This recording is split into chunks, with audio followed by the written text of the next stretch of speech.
Number line, जी रेषा संख्या दाखवते किंवा ज्या रेषेवर आपण संख्या लिहिलेल्या असतात ती काय आहे?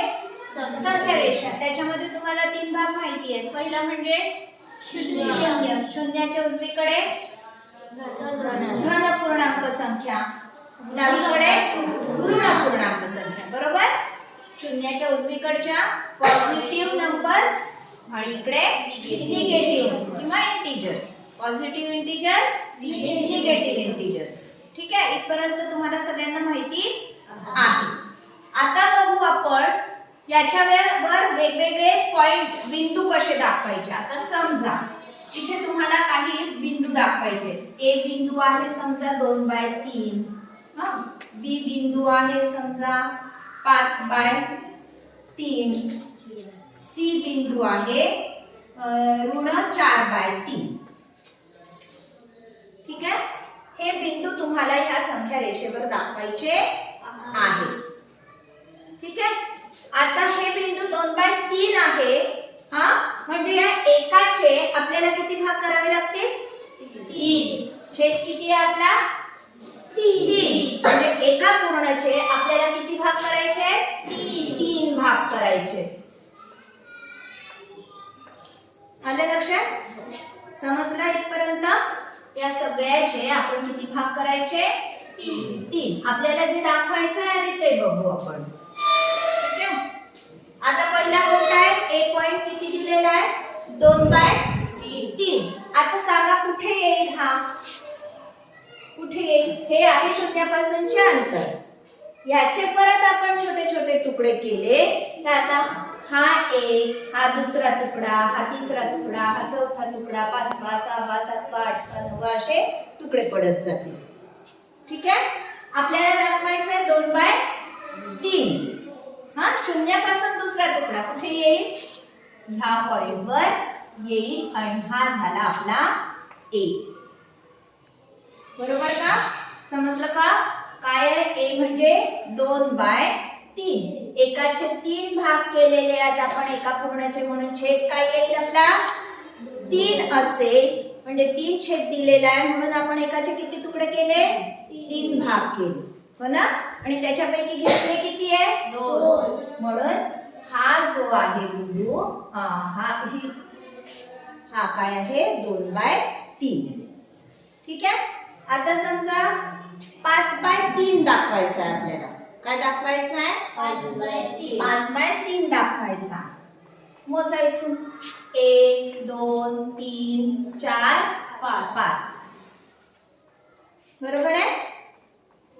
आलं लक्षात? हा काय आहे आपला? बी. 5/3. आता बघा या 5/3 मध्ये हा एक पूर्ण आहे का रे? हा एक पूर्ण आहे ना? म्हणजे ह्यालाच आपण असं लिहू शकतो का? हा एक पूर्ण आणि आता किती? 2. एक पूर्ण आणि 2/3 म्हणजे 2 छोटे तुकडे. त्याच्यामध्ये एक पूर्णांक संख्या आली कोणती? 1 ही आणि 2 भाग आले, तुकडे आले, अंश आले. ठीक आहे, 1 पूर्ण 2 अंश. 1 पूर्ण 2 अंश म्हणजेच 5/3. समजला? जेव्हा आपल्याला असे पॉइंट दाखवायचे असतील तेव्हा आपल्याला जेवढा छेद दिलेला असेल, सगळ्यात पहिली गोष्ट काय लक्षात ठेवायची? जो आपल्याला जी संख्या दिलेल्या असतील त्याच्यामधला आधी काय पाहायचा? छेद पाहायचा. काय पाहायचा? छेद जितका दिलेला असेल तितका आपल्याला ह्या एका भागाचे काय करायचे? भाग करायचे, छोटे छोटे तुकडे करायचे. ठीक आहे, इथे जर 5 असेल, समजा 2/5 असेल तर आपल्याला ह्याच एकाचे किती तुकडे करावे लागतील? 5 भाग करावे लागतील. ठीक आहे, एकीकडे 3 एकीकडे 5 असं चालत नाही, आपल्याला संख्या रेषाच बदलावी लागते. ठीक आहे, आता समजा हा आहे ऋण 4/3. ऋण 4 अंश छेद 3. तसंच आता ऋण आहे म्हणजे आपण तिकडचं बघणार का इकडचं? इकडचं, आपल्या डावीकडचं. बरोबर? मग काय आहे? ऋण 4 आहे.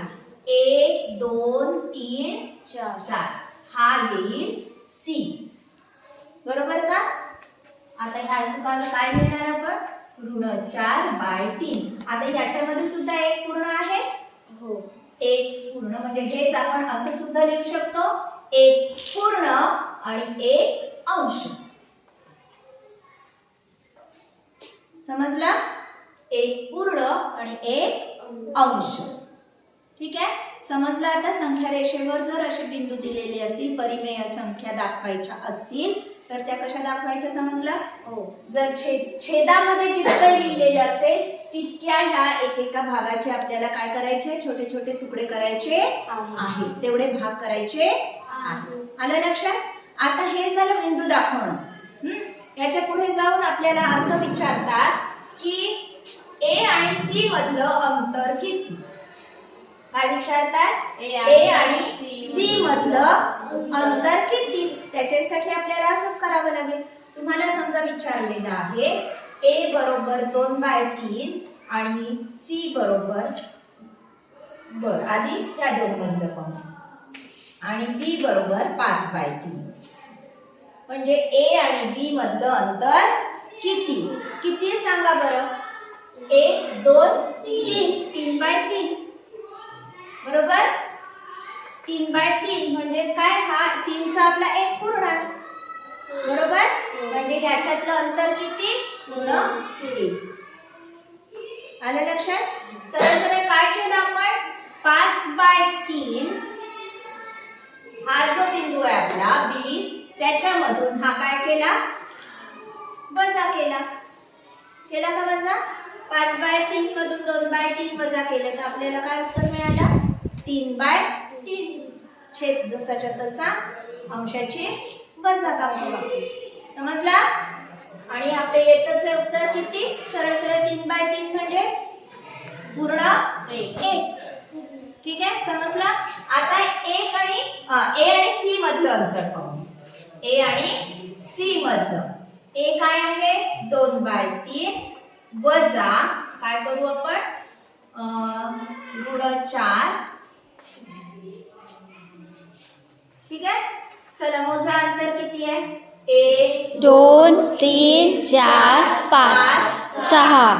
किती अंतर आहे? 6. 6/3.